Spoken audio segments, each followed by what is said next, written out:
pourquoi moi? Pourquoi je suis là? Je me pose souvent la question. En fait, rien ne me prédisposait à devenir un peu responsable de la formation d'une entreprise que vous allez comprendre. C'est pas une petite entreprise. Je suis de formation scientifique, donc j'ai fait de la physique. J'en ai même fait beaucoup, et je me suis toujours posé beaucoup de questions. Je voulais comprendre comment fonctionne le monde, en fait. Et j'ai fait de la physique de l'atmosphère, donc je sais très bien pourquoi le ciel est bleu, pourquoi le coucher de soleil est orangé, mais ça ne m'a pas tellement amené à comprendre le fonctionnement de la société. Et depuis, j'ai fait pas mal d'expériences. J'ai été enseignant aussi un peu, ce qui aussi influence la façon dont je présente les choses. Mais voilà. Une partie, en tout cas, de ma présentation, vous allez comprendre, c'est ma réflexion qui amène au projet. Et puis, pourquoi ce projet? Et si j'y arrive bien, le projet lui-même, il paraît tellement... une réponse tellement logique à ce qu'on est en train de vivre que, je crois que vous allez vite comprendre, en tout cas, j'espère. Alors, il m'est arrivé quelque chose d'assez... extraordinaire, il y a longtemps de cela. La probabilité qu'un tel événement se produise est plus faible, je pense, que de gagner 10 fois de suite à la loterie romande. Et c'est le scientifique qui vous parle. En fait, c'était le 30 mai 1965, c'est ma naissance. Mais je ne suis pas né n'importe où. Je suis né sur un vaisseau spatial. Alors là, vous êtes en train de vous dire, mais qu'est-ce qu'il me raconte, celui-là? Vous allez comprendre. Restez un peu avec moi. Mais quand on naît et qu'on grandit sur un vaisseau spatial, on peut bien sûr imaginer combien les ressources sont précieuses, combien c'est important de collaborer, de coopérer, de rien gaspiller. Chacun dépend des autres, mais en même temps, chacun doit être autonome et capable de réagir en cas de problème. Et en fait, c'est ça, quand on grandit sur un vaisseau spatial. Sauf si le vaisseau spatial, en fait, il ressemble à ça. On est tous nés dessus. Et quelque part, on est tous l'équipage du vaisseau. Et c'est aussi une question de survivre, de coopérer, de s'organiser, de ne pas gaspiller, de recycler. Alors, on peut le voir d'une manière différente. C'est de se dire que sur notre vaisseau, on a un certain nombre de ressources naturelles. En fait, tout notre système économique, il sert en fait à aller chercher ces ressources qui nous sont offertes quelque part. Elles sont gratuites, elles sont offertes par la nature. On a une chance extraordinaire d'habiter sur un vaisseau où il y a une quantité phénoménale de ressources, d'une richesse naturelle exceptionnelle. Et notre système économique, c'est d'aller chercher, de les transformer, de les enrichir, de les redistribuer. Alors, voilà, c'est le vent, le soleil, les minéraux, etc. Maintenant, cette répartition sur notre vaisseau, ressemblerait plutôt à ça. C'est-à-dire que, vous le savez, il y a peut-être 20% de la population qui se répartit, qui se profite, qui exploite 80% des ressources. Et nous faisons partie des 20%.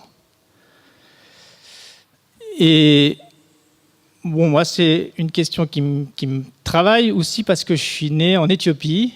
Donc, sur notre vaisseau spatial planétaire, il y avait 3 milliards d'habitants à ma naissance. Aujourd'hui, il y a plus de 7 milliards. En Éthiopie, il y avait 20 millions d'habitants. Aujourd'hui, il y a plus de 100 millions d'habitants en Éthiopie. Tout ça, ça fait réfléchir. Et c'est ce genre de modèle, on se dit, mais est-ce que ce ne serait pas temps de réfléchir à un modèle plus équitable de répartition des ressources? Et je discute beaucoup, et c'est ça qui est génial avec ces projets, c'est qu'on entre finalement au cœur des sujets et on se dit, mais comment on est arrivé là et qu'est-ce qui se passe? Et pour moi, je suis convaincu que c'est beaucoup un manque d'imagination. Et du coup, je pense qu'on doit se faire un effort d'essayer de sortir, de penser autrement. C'est un peu là-dessus que je vais me concentrer.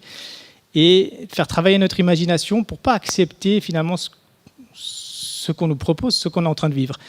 Mais actuellement, c'est plutôt ça qui est en train de se passer. C'est-à-dire, vous avez tous entendu parler de plus en plus, les 1%. Donc, les deux systèmes, ils profitent réellement à moins en moins de monde. Et là, on n'en fait plus partie. Même, enfin, je ne sais pas pour vous, mais en tout cas, moi, je ne me sens plus tellement en faire partie.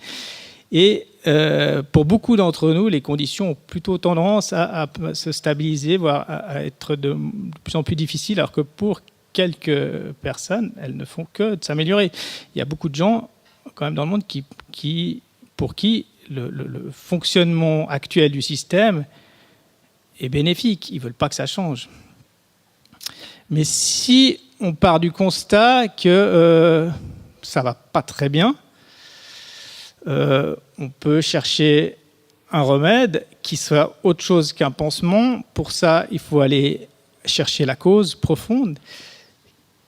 Si on devait nommer une raison, une cause au dysfonctionnement, alors je ne vais pas parler, je vais essayer de faire comme le film Demain, parce que finalement c'est ça qui marche, on parle surtout de solutions et pas tellement de tout ce qui va mal. Mais si on part à la cause, je vais y revenir, mais j'ai ma petite idée que je vais essayer de vous présenter. Mais en tout cas, quand on parle du remède, il y a un sujet sur lequel on peut tous s'accorder, j'espère, c'est l'alimentation. Pour moi, il y a 3 principales raisons à cela. D'abord, c'est qu'on a tous besoin de manger, donc on est tous concernés. Ensuite, c'est parce que de tous les secteurs économiques, l'industrie agroalimentaire est de loin le premier responsable des grandes crises écologiques actuelles. Là, il y a consensus là-dessus. Et la dernière raison, qui est sans doute la meilleure, c'est que c'est quelque chose où on peut faire quelque chose nous-mêmes. Quand on parle d'alimentation, chacun peut non seulement se sortir concerné, mais chacun peut faire quelque chose. On l'a vu dans les projets d'économie sociale et solidaire, il y en a déjà beaucoup qui tournent autour de l'alimentation. Et puis finalement, rencontrer les paysans, devenir soi-même paysan, cultiver un jardin, là où on fait ses courses, tout ça, c'est un endroit où aussi on peut se mettre à rêver. Et du coup, on s'est mis à rêver. Alors, on a la chance, moi j'ai la chance d'être impliqué en tant que représentant de maître d'ouvrage d'une coopérative d'habitation dans l'éclosion de l'écoquartier des Vergers à Meyrin. Donc c'est quand même 30 immeubles, 1300 logements, dont une bonne partie en coopérative d'habitation, dont une que je représente aussi. Et là, la commune de Meyrin nous a invités à réfléchir à des projets qui puissent contribuer à en faire un vrai écoquartier. C'est-à-dire pas s'arrêter à faire des bâtiments bien isolés, mais c'est dire qu'est-ce que c'est finalement un écoquartier. Et il y a eu cette démarche participative en disant la participation des citoyens, l'inclusion, l'implication doit faire partie d'un écoquartier qui se respecte. Du coup, on a vu, il y a eu des différentes séances, on a invité du public, il y en a eu notamment, il y a eu plus de 170 personnes et beaucoup de préoccupations autour de l'alimentation. Du coup, l'envie de faire des projets. Et ce qu'on voit sur ce schéma, c'est on a dessiné 4 pôles qui vont coexister à l'écoquartier des Vergers. Donc la production en ferme urbaine, en agriculture urbaine et agriculture de proximité, la transformation avec des ateliers dans le quartier et à proximité, que ce soit boucher, boulanger, laiterie, conserverie, la vente, donc ça c'est le supermarché, et puis dégustation, on collabore aussi avec des restaurants. Alors, j'en viens maintenant au supermarché.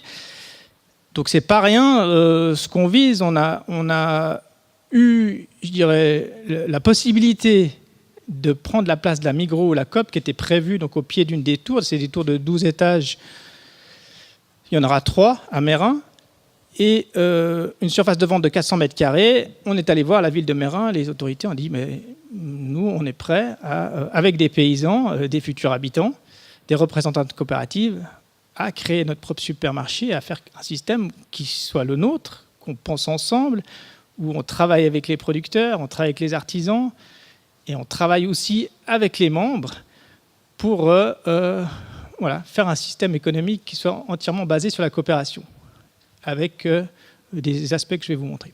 Donc c'est pas rien, puisque c'est 3 millions de chiffre d'affaires pour faire tourner un truc comme ça par an. 6 employés, mais 1000 membres qui vont aussi travailler, vous allez le voir. Et puis les principes de base, c'est moins d'impact, plus de liens. Je crois que c'est un peu sauté sur le slide. Voilà, pour citer Einstein, c'est pas avec la façon de penser qui amène les problèmes qu'on va pouvoir les résoudre, donc il faut penser autrement. Et puis je ne sais pas si vous avez eu l'occasion de voir, je pense qu'il y a peu qui l'ont vu, je ne vais pas vous demander de lever la main, mais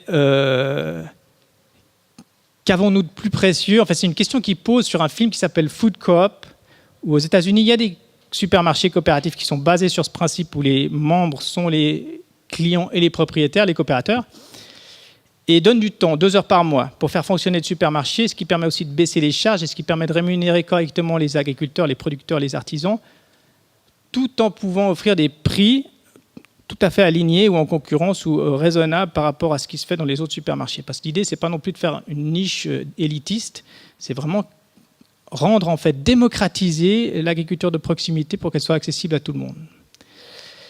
Et du coup, il donne du temps. Et j'ai trouvé très beau dans ce film qu'il y a les anciens qui se posent la question, ils disent, mais comment vous garantissez que ça reste un peu avec l'esprit de départ, que ça reste quelque chose d'authentique? Et puis ils disent, quand les gens donnent du temps, your time on earth, c'est ce qu'on a de plus précieux. Donc, si les gens sont prêts à donner du temps, c'est la garantie que ça va rester de l'économie sociale et solidaire. Et l'économie participative, je pense que c'est ça, et c'est ça qu'on doit développer. Alors, on a beaucoup de gens qui nous disent, mais moi, je n'arriverai pas à 2 heures par mois. J'ai tellement de réunions, et je ne peux pas. Et puis, en même temps, alors, au début, on hésitait, bon, alors, est-ce qu'on doit abandonner ça? Et puis, le plus on avance, le plus on est convaincu. En fait, c'est ça qui va garantir que ce projet, il a de la valeur. Bon, là, je vois qu'il y a eu aussi un petit problème de saut dans les slides, mais c'est bon, ça va, on arrive à lire.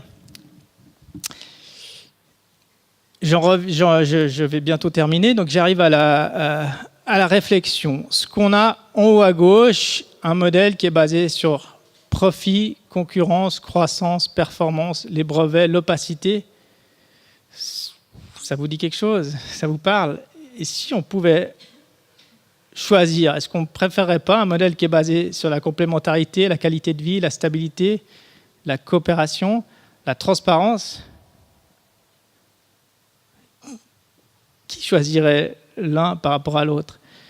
Et pourquoi tout ce qu'on nous vend à l'école, tout ce qu'on nous apprend, tout ce qu'on nous dit, c'est un modèle économique qui marche, c'est ça?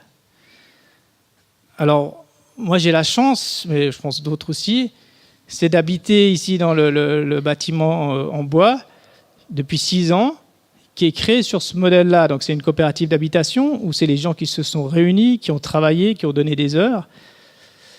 Et celui qu'on a en bas à droite, il a été construit sur le même modèle économique, puisque c'est aussi une coopérative, mais c'est la société privée de gérance, c'est une agence immobilière qui a créé sa coopérative, qui a construit un bâtiment. Au départ, c'est le même modèle économique. On emprunte quasiment aux mêmes banques, c'est tous les plans financiers, on les a échangés. À la fin, en haut à gauche, vous avez un loyer. Maintenant, les 5 pièces, ils sont 1 500 francs. En bas à droite, les 5 pièces, ils sont 2 400 francs par mois. Ils ont été construits en même temps. Notre bâtiment est beaucoup plus cher. Les murs font 55 cm d'épaisseur. C'est le bâtiment qui consomme le moins d'énergie à Genève, 2,5 fois de moins que celui en bas à droite. On a des tas de choses en plus, on paye moins de loyer, on ne comprend pas. On ne comprend pas pourquoi, qu'est-ce qui s'est passé, où passe l'argent. Et en fait, on se dit, c'est possible avec l'habitation, c'est possible avec l'alimentation. Voilà, donc les principes de départ, on veut les concrétiser. Le supermarché doit ouvrir en 2018, fin 2018, début 2019. À Meyrin. Alors, si vous dites Meyrin, c'est trop loin, on en veut dans d'autres quartiers. On nous a déjà proposé maintenant plusieurs dans d'autres quartiers à Genève. C'est sûr qu'on est aussi, on aurait aussi envie, mais on a une chance de le concrétiser à Meyrin. Et ce que je vous inviterais plutôt à faire, c'est devenez membre, aidez-nous à le développer à Meyrin. Ensuite, ça va en faire d'autres. Ça va aussi ouvrir la porte à une quantité de possibilités. Encore aujourd'hui, il y a quelqu'un qui produit des couches culottes lavables et qui veut démarrer une entreprise pour les laver et dit voilà, c'est typiquement le genre d'endroit où on pourrait vendre ça. Donc on ne va pas vendre que de l'alimentaire, on va aussi vendre d'autres produits, puis c'est le supermarché du quartier. Donc un dernier mot, c'est par rapport à la création d'emplois. Donc les gens ils vont y travailler, donner du temps permet de baisser les charges. Par contre, ça va créer beaucoup d'emplois, beaucoup d'opportunités justement pour dynamiser toute cette économie que nous a présentée tout à l'heure Carole. Voilà, merci beaucoup.